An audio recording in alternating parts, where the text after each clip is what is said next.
আজ সাত সকালে ঘটে গেল ভয়ঙ্কর দুর্ঘটনা। দক্ষিণ ২৪ পরগনা ভাঙড়ের অন্তর্গত জাগুলগাছি গ্রামে মল্লিক মোড়ে সাধু মণ্ডল নামক এক চা ব্যবসায়ীর দোকানে ধরে গেল আগুন। স্থানীয় বাসিন্দাদের সূত্রে জানা যাচ্ছে যে গ্যাস ওভেনের মুখে লিক থাকায় এই আগুনটি ধরে।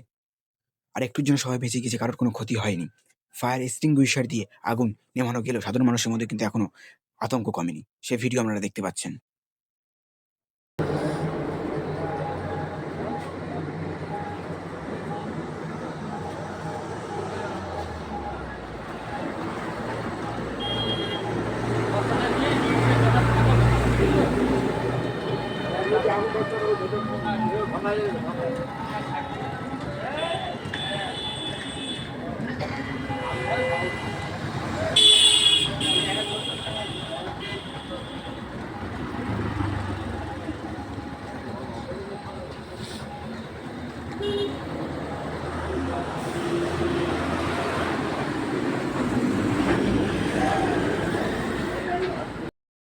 তাই সবাইকে বলছি, সবাই সাবধানে থাকুন এবং সতর্ক থাকুন।